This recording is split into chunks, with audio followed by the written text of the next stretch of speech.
Ok, por favor, abaixem suas tochas, eu posso explicar. Eu sei que esse vídeo na verdade era pra ser o vídeo de Frambow, mas é que Frambow é algo tão complexo e grande que o vídeo acabou ficando muito, bem, grande. Sério, é quase 2 horas de vídeo que eu preciso editar, mano, é muita coisa. Então, no mínimo, eu vou precisar de mais 20 dias pra conseguir terminar de editar ele. Porém, se eu ficar 20 dias sem postar nada no canal, o YouTube vai me dar uma rasteira. Na verdade, eu já tomei essa rasteira e caí de cabeça no chão. Dito isso, qual que é o tema do vídeo de hoje? Tomie.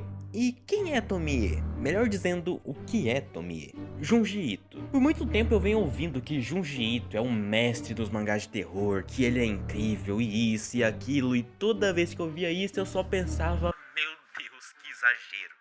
Então recentemente eu resolvi tomar vergonha na minha cara e comecei a dar uma olhadinha nos mangás dele. E cara, eu tenho que admitir que não era tão exagero assim. É muito incrível como que ele consegue pegar uma coisa aleatória como, sei lá, uma espiral e criar toda uma história e um universo bizarro e incrível em cima disso. E hoje a gente vai dar uma olhadinha no primeiro mangá publicado por este exemplo de homem. Olha isso, mano, eu macetava sem dúvida. 1987. Foi o ano em que Tomie começou a ser publicado na revista Genkan Halloween. E o que é Tomie? Bem, é isso que a gente vai descobrir nesse vídeo. E antes que me perguntem, sim, eu tô me inspirando nesse gostoso pra fazer esse vídeo. Porque eu gostei desse formato de vídeo. Só deixando claro antes que venham me encher o saco nos comentários. Então, sem mais enrolação, vamos dar uma olhada no que tem de tão estranho por trás desse rosto perfeito dessa bela dama. Que tá em todo lugar da internet. Sério, você com certeza já se deparou com alguém usando a foto dela de perfil. Então vamos ver o porquê tantas pessoas ficaram tão apaixonadas por Tomie.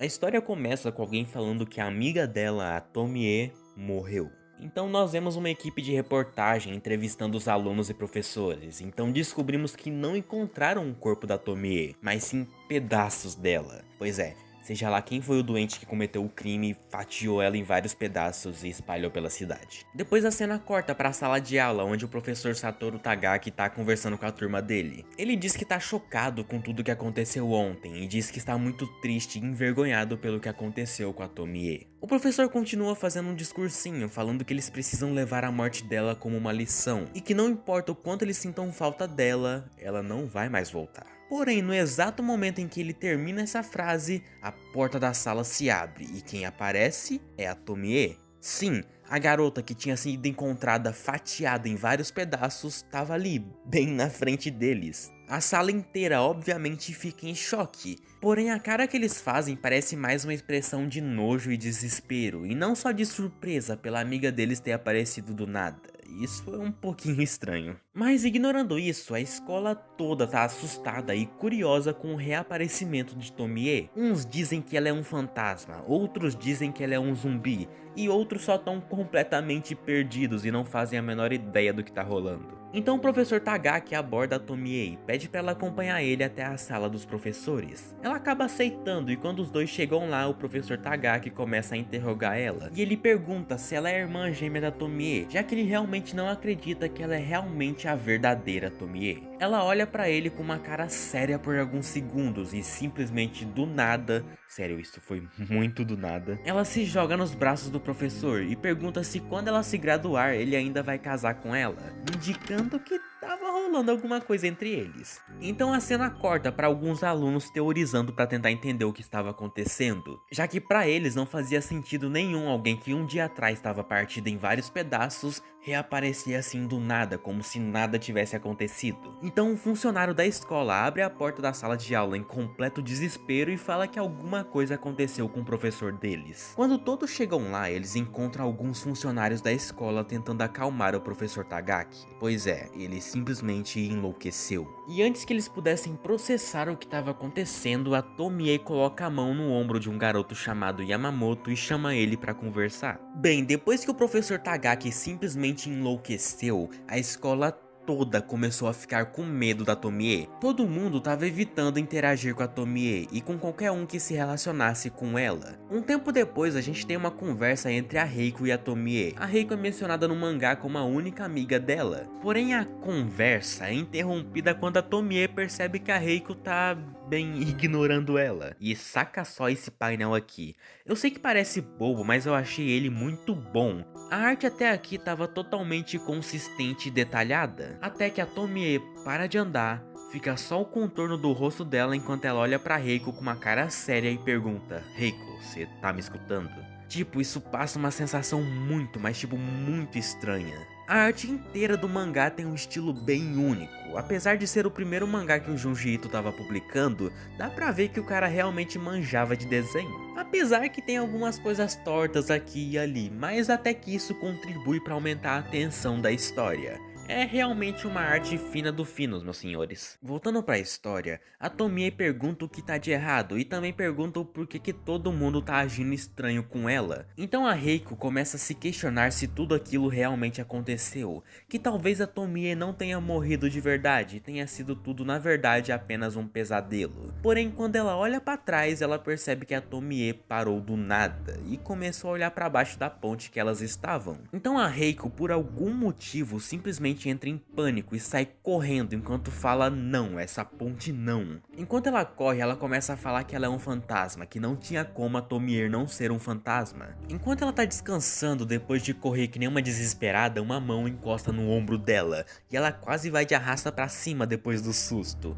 Porém não era a Tomie, mas sim o Yamamoto. Então a Reiko começa a implorar pela ajuda dele, que era pra ele fazer tudo aquilo parar, que ela já não tava aguentando mais. O Yamamoto diz que também não tá aguentando mais e que ele tá quase ficando louco, igual o professor Tagaki. E ele complementa dizendo que é exatamente isso que a Tomie quer, levar eles à loucura e que se eles não fizerem algo urgente, ela vai ter eles na palma da mão. Então o Yamamoto fala uma frase deveras interessante. Ele fala que só tem um jeito deles saírem disso, que é os dois se entregando.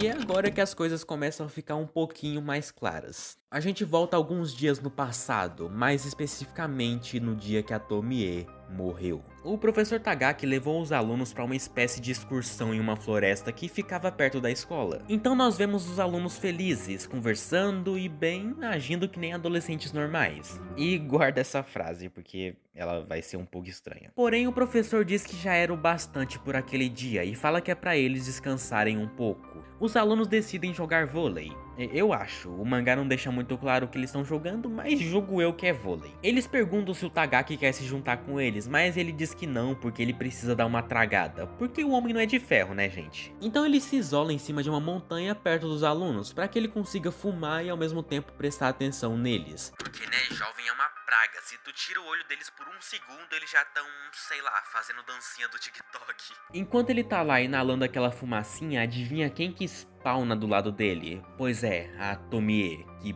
por algum motivo nessa página não tem nariz. Acho que ela tirou ele, porque só assim pra conseguir chegar perto de fumante. O professor pergunta pra ela por que ela não tá brincando com os amigos dela, mas ela diz que já é uma mulher crescida e que aquilo era infantil demais pra ela. E eu acho que eu já tô vendo onde isso tá indo. E pausa pro Yamamoto de longe vendo a Tomie dando em cima do professor deles. Moleque tá só um ódio, mano. E é muito bom que os galhos das árvores atrás dele tá formando um chifre na cabeça do moleque. Pois é, Junji Ito, tu acha que eu não percebi isso? É, meu amigo, nada escapa dos meus olhos. Enfim, a Tomie começa a perguntar pro professor Tagaki quando que eles vão se casar. Fala pra ele largar a esposa dele e pra fechar com chave de ouro, a Tomie fala pra ele que ela não vai poder ficar quieta pra sempre e que a escola uma hora vai descobrir sobre eles. E olha a cara de desespero do homem, acho que ele sabe muito bem o que acontece com o otário que pega adolescente. Porém, enquanto ela tá falando essas coisas pro professor, adivinha quem aparece? Sim, exatamente, o boi bravo, o Yamamoto. O moleque chegou e já chegou puxando a Tomie pelo braço e começa a gritar com ela, perguntando o que tava rolando, quanto tempo que eles estavam juntos, então os dois começam a discutir. E por mais que o mangá se passe no Japão, isso aqui tá parecendo é o Brasil, isso sim, porque só foi uma discussão começar que já brotou uns 500 curiosos pra ficar ouvindo. Pausa pro professor que mesmo no meio de uma discussão que pode literalmente fazer ele perder o emprego e ir pra cadeia,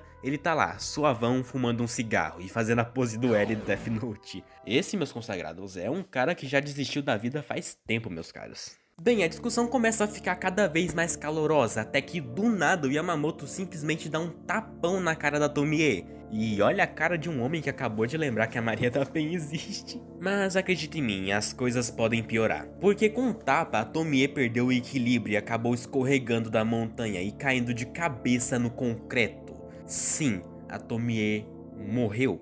Bem-vindo ao gigante, minha guerreira. Todo mundo ali fica desesperado, e com razão, afinal a mina acabou de cair de no mínimo uns 15 metros de altura. É compreensível todo mundo tá em estado de choque. Principalmente o Yamamoto, que mesmo que sem querer, acabou sendo responsável por ela ter despencado daquela montanha. O Yamamoto começa a gritar, falando que foi tudo culpa dele e começa a correr pra chamar uma ambulância. Porém, o professor segura a mão dele e diz que foi o Yamamoto que causou a morte dela e que seria burrice ele se entregar daquele jeito. E é aqui que a gente vê o quão doentio o ser humano consegue ser. O professor Tagaki diz que eles tiveram aula de carpintaria hoje e que provavelmente algum deles ainda estava com a caixa de ferramentas. Então um dos alunos entrega a caixa de ferramentas pro professor. Então ele fala pros garotos tirarem suas roupas e pras garotas ficarem de guarda pra ter certeza que ninguém tava por perto. E é exatamente isso que você tá pensando. Todos eles pegam as ferramentas e começam a desmembrar a Tomie. Pois é, eles realmente fizeram isso. Porém, meus amigos, acontece que tem um pequeno detalhe. A Tomie ainda estava viva, e ela obviamente entra em desespero por ver um monte de cara só de cueca serrando partes do corpo dela. Porém, o professor, quando percebe isso, ele enfia uma tesoura na garganta dela,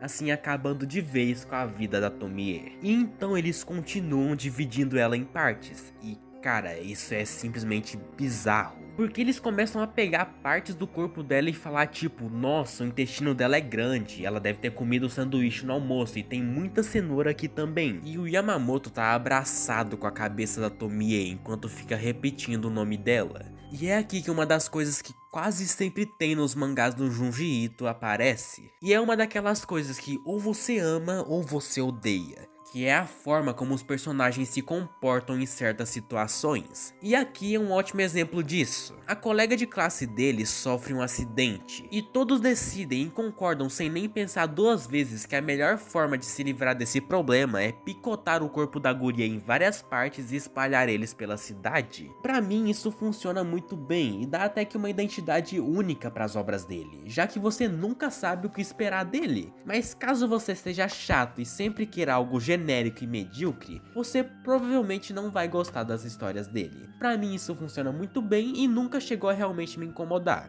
Então, voltando pra história, eles estavam em um grupo de 42 pessoas. Então a Tomie foi separada em 42 partes para que cada um dos alunos escondesse em alguma parte da cidade que ninguém ia conseguir ver. E já que a Reiko era a única amiga da Tomie, eles a entregaram um coração dela. E ela decide jogar o coração em um rio que ficava embaixo de uma ponte. Sim, a mesma ponte onde a Reiko entrou em pânico e saiu correndo. Agora a gente sabe muito bem o porquê que a Tomie estava olhando pro rio e o porquê que a Reiko ficou tão desesperada e em choque ao ver isso. Ela foi cúmplice do assassinato dela. Todos os alunos daquela sala fizeram parte daquela atrocidade. Todos eram culpados.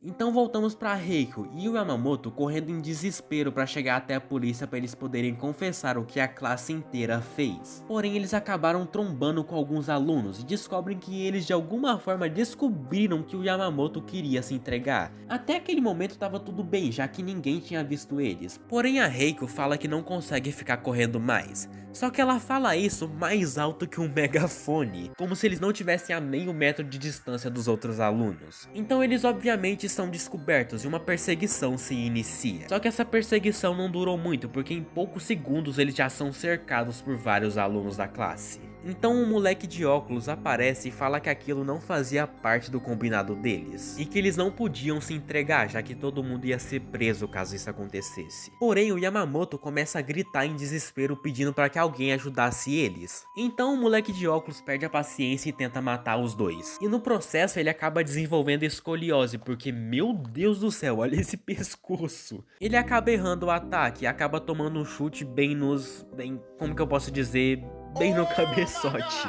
Então eles aproveitam essa brecha para tentar fugir dali. Mas como em todo bom conto de terror, o que será que acontece? Pois é, eles tropeçam no vento. Mas o que importa é que eles ficaram cercados de novo, e dessa vez era fim de jogo, não tinha mais nada que eles podiam fazer. Eles iriam morrer. Então no último segundo, adivinha quem aparece? Sim, a Tomie. Ela pergunta o que eles estavam fazendo, então todos os alunos entram em desespero e começam a fugir dali o mais rápido possível. A Reiko começa a pedir desculpas pra Tomie, porém ela olha pra cara da Reiko e pergunta o que estava acontecendo, e diz em um tom bravo e ciumento que ela estava muito próxima do Yamamoto. A Reiko entra em desespero e começa a falar que não era isso que ela estava pensando e que era só um mal entendido. Mas foi tanta pressão que ela saiu dali correndo sem nem olhar pra trás, assim deixando o Yamamoto completamente sozinho com a Tomie. E mano, olha esse olhar da Tomie, mano. Eu não tô zoando, eu realmente fiquei com frio na espinha a primeira vez que eu vi essa página. E eu já disse que a arte do Junji Ito é simplesmente incrível. Pois é, ela é. Voltando pra história, mais tarde naquele mesmo dia encontraram Yamamoto naquele mesmo beco. Porém ele tinha ficado completamente louco, exatamente igual o professor Tagaki. Depois de tudo isso, a Reiko se mudou para outra cidade, uma cidade que ficava de frente pro oceano. Ela fala que a vida dela tá voltando ao normal pedacinho por pedacinho. E também nos é revelado que vários daqueles alunos acabaram abandonando a escola e pelo menos 2 acabaram cometendo suicídio. A Reiko não sabe o que aconteceu com a Tomie, e ela diz que ela acha que tudo aquilo foi só uma ilusão. Todo aquele acontecimento naquela floresta foi apenas um delírio coletivo, já que a Tomie estava viva afinal de contas. Porém, enquanto ela anda na praia, ela encontra um pano com um laço em cima, e não demora muito para ela perceber que ela conhecia aquele pacote. Era o mesmo pano que ela usou para jogar o coração da Tomie no riacho embaixo da ponte. De alguma forma aquele pacote acabou chegando no oceano, mas ele estava vazio. Então a Reiko começou a procurar desesperadamente pelo conteúdo que estava dentro daquele embrulho, e não demora muito para ela descobrir onde que ele estava. Quando ela olha para a beira do oceano, ela vê uma criatura grotesca se formando na água, mas ela tinha um formato familiar. Um rosto familiar. Olhando mais de perto, a Reiko percebe que aquela criatura bizarra era na verdade a Tomie, que de alguma forma estava surgindo a partir daquele coração que foi jogado na água semanas ou até meses atrás. E é assim que o mangá acaba. Bem, na verdade o primeiro capítulo, ainda tem mais 19 pra ler, porém eu não sei como esse vídeo vai se sair no canal, já que eu nunca fiz algo assim aqui, então por enquanto eu decidi trazer só esse capítulo. Mas caso eu perceba que vocês realmente gostaram dele, eu posso trazer o restante dos capítulos em vídeos futuros, só depende de vocês. Porque acredita em mim, a cada capítulo que você lê, a parada vai ficando cada vez mais bizarra. Então foi isso. Tomie, sem sombra de dúvidas, na minha opinião, é uma das melhores obras do Junji Ito. A arte é simplesmente incrível, e sem contar a história, que é muito boa. Ela não precisa te dar muitos detalhes pra te deixar interessado nela, porque sinceramente, pouco importa quem ou o que é a Tomie, como ela surgiu e o porquê ela faz o que faz. O que realmente importa é que ela existe, e ela tá ali pra perturbar e mexer com a cabeça das pessoas, até que elas fiquem completamente loucas.